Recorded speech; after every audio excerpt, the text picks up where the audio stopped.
Chào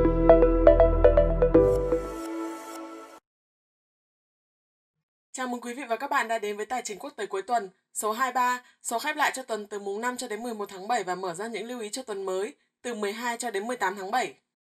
Xin chào ông Trần Khắc Minh. Thưa ông, trong tuần vừa qua thì sau khi công bố biên bản cuộc họp FOMC, đúng như ông đã dự báo, Fed đã nhắc nhiều hơn đến lạm phát cũng như là tapering, siết chặt tiền tệ. Điều này đã không còn gây sốc như kỳ họp trước, nhưng thứ Sáu cuối tuần thì thị trường lại khá sôi động với nhiều diễn biến đáng lưu ý. Vậy thì điều này thực sự có ý nghĩa như thế nào ạ? Vâng, trong phiên cuối tuần, thị trường tài chính rất sôi động và đặc biệt có một số điểm cần lưu ý. Đó là đầu tiên chúng ta cần để ý rằng chỉ số chứng khoán Mỹ đại diện là S&P 500 lại lập đỉnh cao mới mọi thời đại, hay còn gọi là lần thứ 9 trong 11 ngày giao dịch liên tiếp.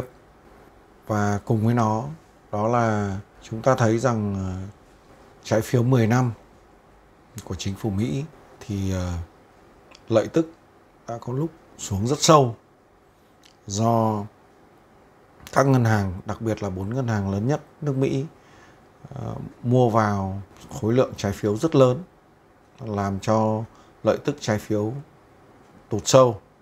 Tuy nhiên là cuối tuần thì cùng với cả đà tăng trưởng của cổ phiếu thì lợi tức trái phiếu đã vượt lên và đóng cửa trên 1.35. Có một điều rất thú vị chúng ta cần để ý, đó là mức lợi tức trái phiếu 10 năm của Mỹ nên lưu ý mức 1.34. Đó cũng là lợi tức trung bình của chỉ số S&P 500. Như vậy chúng ta cần để ý cái mức 1.34 là một mức rất quan trọng đối với thị trường trái phiếu, cũng như là liên quan với nó là thị trường cổ phiếu. Theo đó thì chúng ta cũng thấy rằng là trong ngày cuối tuần thì động thái của cổ phiếu Mỹ cũng được hỗ trợ bởi sự quyết định khá ôn hòa của PBOC, Ngân hàng Trung ương Trung Quốc, đã giảm 0,5 điểm phần trăm mức dự trữ bắt buộc. Động tác này là một thủ pháp bơm thêm vào hệ thống khoảng 1.000 tỷ nhân dân tệ, nhưng có lẽ là không đủ bù đắp cho việc tiếp tục xóa nợ xấu trong toàn bộ hệ thống của ngân hàng Trung Quốc. Điều này thì xuất phát từ ngày thứ Tư, rạng sáng ngày thứ Năm, khi Ủy ban Thị trường mở FOMC họp và có đánh giá tình hình, thì thấy rằng Fed đã gần như là đồng thuận là sẽ phải thực hiện thắt chặt sớm hơn so với dự kiến của chính họ đã vạch ra. Thắt chặt thì có từ tương đối dễ hiểu, đó là tapering. Và đánh giá của Fed thì cho rằng lạm phát sẽ không hạ xuống sớm, có thể kéo dài hơn một chút. Tuy nhiên họ vẫn đánh giá rằng có thể đây vẫn chỉ là lạm phát tạm thời. Chúng ta lưu ý rằng chỉ số PCE của Mỹ là đánh giá mức lạm phát so với cùng kỳ năm ngoái thì tăng rất nhanh. Trong 12 tháng trước thì PCE danh nghĩa tăng từ 1,2 lên đến 3,9%. PCE lõi tăng từ 1,4 lên 3,4%. Đó là mức tăng rất ấn tượng. Nhưng có thể lý do của Fed đưa ra hợp lý, đó là việc tăng lạm phát của Mỹ phần nào đó có sự đóng góp của gián đoạn chuỗi cung ứng toàn cầu. Khi chuỗi cung ứng được tái cấu trúc lại và hoạt động bình thường, có thể là cuối năm sau hoặc đầu năm sau nữa, thì lạm phát sẽ từ từ hạ xuống. Đấy là có thể. Vẫn có luận điểm cho rằng lạm phát có thể sẽ còn kéo dài. Nhưng theo đánh giá của cá nhân tôi thì thời điểm bắt đầu tapering đã đến rất gần. Tôi dự kiến là kỳ họp tiếp theo của FOMC sẽ chính thức công bố kế hoạch tapering cụ thể, và có thể là khoảng cuối năm sau, năm 2022, thì sẽ có lần tăng lãi suất đầu tiên của Fed đối với cả lãi suất tái cấp vốn. Vậy chúng ta cần quan sát và để ý thật kỹ, bởi vì mọi động thái của Ngân hàng Trung ương Mỹ, hay còn gọi là Fed, đều sẽ ảnh hưởng rất lớn đến thị trường tài chính Mỹ cũng như thị trường tài chính toàn cầu. Và chúng ta đang đánh giá là thị trường tài chính toàn cầu. Tất nhiên là nó sẽ ảnh hưởng đến thị trường tài chính của từng quốc gia, trong đó có cả những quốc gia chưa phát triển lắm. Đấy là đánh giá sơ bộ về tuần vừa qua, sau khi mà có một cái rất đáng lưu ý, đó là biên bản ghi nhớ của Ủy ban thị trường mở vào rạng sáng ngày thứ Năm giờ Hà Nội. Chỉ số sức mạnh đồng đô la Mỹ trong tuần qua cũng có những diễn biến làm ảnh hưởng đến các thị trường như là các cặp tiền tệ chính, thị trường vàng, dầu thô. Ông có đánh giá và dự báo như thế nào cho các thị trường này ạ? Chúng ta sang phần đánh giá cụ thể sức mạnh đồng đô la Mỹ cũng như các cặp tiền chính và vàng, dầu thô mà chúng ta vẫn thường quan tâm. Đầu tiên là DXY, hay còn gọi là chỉ số USD Index, chỉ số sức mạnh đồng đô la Mỹ. Chúng ta quan sát đồ thị trung hạn, hay còn gọi là đồ thị tuần, thì mặc dù là cuối tuần DXY đã đóng cửa không tích cực lắm, và trên biểu đồ kỹ thuật xuất hiện một dấu hiệu không phấn khởi lắm đối với cả sức mạnh đồng đô la Mỹ. Nhưng tôi đánh giá xét về mặt trung hạn, có thể đồng đô la Mỹ vẫn sẽ tiếp tục tăng trưởng. Quan sát sang đồ thị ngắn hạn là đồ thị daily của DXY, chúng ta thấy là đồ thị kỹ thuật cho thấy dấu hiệu khá xấu khi 2 ngày cuối tuần đồng đô la Mỹ bị bán khá mạnh. Trước đó thì đô la Mỹ đã lên đến mức 92.82, đó là một mức sát sạt. 92.84 là mức mà chúng ta quan sát. Nếu vượt mức 92.84 trong tuần vừa qua thì có lẽ là đồng đô la Mỹ sẽ tăng rất mạnh. Tuy nhiên, đúng vào thời điểm đó thì thị trường trái phiếu, đặc biệt là trái phiếu 10 năm của Mỹ có những biến động khá mạnh. Đó là lợi tức trái phiếu 10 năm bị tụt sâu, có lúc xuống dưới 1.3. Mặc dù sau đó cuối tuần thì có hồi phục. Tuy nhiên là đồng đô la Mỹ bị bán khá mạnh. Nó dẫn xuất đến các đồng tiền chính như sau. Trước tiên, chúng ta đánh giá cặp tiền euro đô la Mỹ, thì cặp tiền này trong tuần có lúc điều chỉnh xuống 1.1780, Đó là mức sâu nhất trong tuần vừa qua. Sau đó hồi phục và đóng cửa tuần trên mức 1.1876. 2 ngày hồi phục liên tiếp cho một cái nhìn xét về mặt kỹ thuật. Đó là cặp tiền này có thể tiếp tục hồi phục và chúng ta quan sát hai mức quan trọng. Nếu cặp euro đô la Mỹ hồi phục vượt qua mức 1.1975, nó sẽ hướng lên 1.22. Đặc biệt 1.22 là một mức kỹ thuật rất quan trọng. Vượt mức này thì euro đô la Mỹ sẽ tăng tốc. Ngược lại, nếu trong tuần tới mức 1.1790, 1.1780 bị bẻ gãy hẳn thì cặp này có thể tiếp tục hướng xuống khu vực 1.16 đến 1.15 trong 1-2 tuần tới.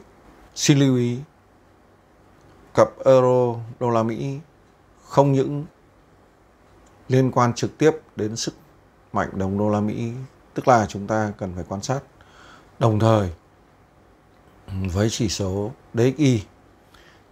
Chúng ta cũng cần phải cẩn thận quan sát mọi động tĩnh của ECB, vì mới đây thì ECB có quan điểm hiện nay là phân kỳ với cả quan điểm của Ngân hàng Trung ương Mỹ Fed, đó là ECB tiếp tục chính sách nới lỏng tiền tệ và chưa thông báo sẽ thu hẹp hay còn gọi là thắt chặt trong thời gian gần, thậm chí có thể sẽ nới lỏng hơn. ECB và PBOC hiện tại đang có chính sách nới lỏng phân kỳ với chính sách của Ngân hàng Trung ương Mỹ, hay còn gọi là Cục Dự trữ Liên bang Mỹ, viết tắt là Fed. Sắp tới chúng ta sẽ thấy Fed tuyên bố lộ trình tapering rõ ràng. Cặp tiền thứ hai chúng ta cần để ý đó là cặp đô la Mỹ Yên Nhật. Trong tuần vừa qua thì cặp tiền này đã có lúc lên đến mức 111.65 và sau đó điều chỉnh khá mạnh. Và đặc biệt cuối tuần đã đóng cửa dưới mức mà chúng ta lưu ý ở tuần trước, đó là 110.38, thì cặp tiền này đã đóng cửa dưới mức này. Vậy đánh giá như thế nào? Đánh giá rằng trong tuần tới, hay còn gọi là ngắn hạn, nếu cặp tiền này bẻ gãy mức 109.51 thì cặp tiền này sẽ hướng xuống khu vực 107.1 cho đến 106. Và trường hợp ngược lại, nếu vượt qua được mức 111.65 thì cặp tiền này vẫn tiếp tục hướng lên khu vực 112.5 cho đến 114. Tuy nhiên tôi đánh giá khả năng này khá thấp do tình huống hiện nay đã thay đổi và biểu đồ kỹ thuật cho thấy dấu hiệu điều chỉnh xuống khá rõ ràng của cặp đô la Mỹ Yên Nhật. XAU trên USD, vàng chỉ số. Chúng ta nhìn vào biểu đồ kỹ thuật daily thì trong tuần vừa qua thì đúng như là chúng ta đã đánh giá là XAU đã vượt qua mức 1795 đô la Mỹ một ounce và hướng tới 1815, có lúc đã vượt qua 1815. Tuy nhiên cuối tuần khi chứng khoán tăng mạnh, đồng thời lợi tức trái phiếu 10 năm hồi phục thì vàng bị bán xuống vào giờ cuối cùng của tuần, và đóng cửa ở dưới mức 1.815. Vậy đánh giá như thế nào? Chúng ta đánh giá rằng rất có thể trong ngắn hạn sắp tới XL sẽ vượt qua 1.815 và hướng đến vùng 1.832 cho đến 1.850 hoặc cao hơn. Vì sao? Vì có thể trong ngắn hạn đồng đô la Mỹ vẫn tiếp tục điều chỉnh xuống. Trong trường hợp ngược lại, mức 1.795 bị bẻ gãy thì XL có thể kiểm lại khu vực 1.760 đến 1.755 đô la Mỹ một ounce. Cuối cùng, dầu thô WTI. Chúng ta nhìn vào biểu đồ kỹ thuật daily thì thấy rằng trong tuần vừa qua dầu thô cũng lên mức cao nhất tính từ tháng 4 năm 2020. Đó là mức 76.98 đô la Mỹ một thùng. Sau đó, dầu thô điều chỉnh khá nhanh về mức sâu nhất là 70.24 đô la Mỹ một thùng và hồi phục vào 2 ngày cuối tuần lên đóng cửa tuần xấp xỉ ở 74 đô la Mỹ một thùng do diễn biến của hội nghị OPEC cộng đã có những mâu thuẫn và không thể thỏa thuận được về mức độ khai thác sau khi mà hết hạn cam kết của các nước thành viên OPEC cộng về sản lượng sản xuất, sản lượng xuất khẩu. Có thể sắp tới dầu thô kiểm lại đỉnh khu vực xấp xỉ 77 đô la Mỹ một thùng, có thể vượt lên thậm chí là 80 hoặc hơn nếu như các thành viên quan trọng nhất của OPEC và OPEC cộng không thỏa thuận sớm được với nhau và vẫn tiếp tục tranh cãi thì có thể làm cho thị trường dầu thô căng thẳng.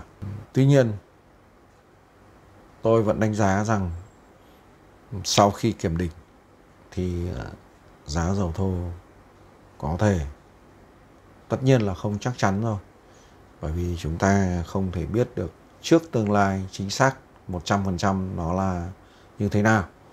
Nhưng ý kiến cá nhân tôi thì có thể dầu thô sẽ điều chỉnh giá đi xuống để tiếp tục có thể tăng lên xấp xỉ 100 đô la Mỹ một thùng trong trung hạn. Đấy là giả định cơ bản cho thị trường dầu thô.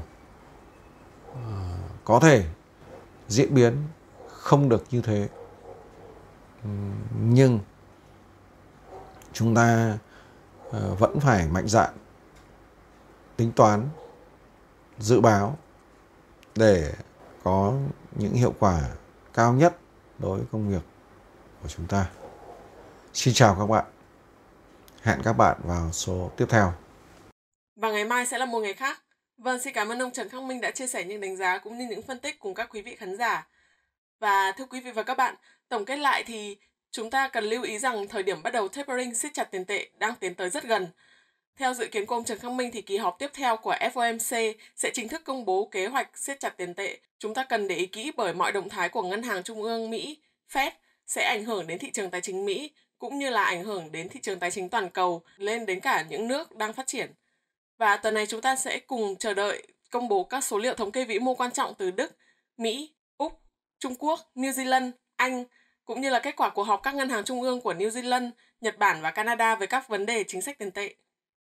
Các bạn hãy cùng chú ý đón xem và cùng quay trở lại chương trình vào thứ Hai tuần sau để chúng ta cùng theo dõi những diễn biến mới nhất cũng như là tổng hợp và phân tích những xu hướng tiếp theo của thị trường tài chính thế giới nhé. Xin cảm ơn các bạn. Các bạn có thể đưa ra những câu hỏi, chủ đề mà các bạn quan tâm ngay dưới phần comment video hoặc trên trang Facebook của ông Trần Khắc Minh. Ngoài ra, hòm thư trần-khắc-minh.tcqt@gmail.com cũng luôn hoạt động để nhận những thắc mắc đến từ các bạn. Những câu hỏi chủ đề được đề xuất bởi các bạn sẽ được ông Trần Khắc Minh giải đáp trong các số tài chính quốc tế tiếp theo. Nếu quý vị quan tâm và muốn được cập nhật, theo dõi những tin tức mới nhất từ chúng tôi, xin mời quý vị hãy bấm vào đăng ký theo dõi kênh YouTube Trần Khắc Minh, bấm subscribe và chọn. Sau khi đăng ký theo dõi kênh, các bạn hãy nhớ bấm vào biểu tượng hình chuông ngay cạnh nút đăng ký theo dõi, chọn thông báo cho tất cả để sau đó YouTube sẽ gửi cho các bạn những tin nhắn cập nhật ngay khi mà chúng tôi đăng những video cũng như là tin tức mới.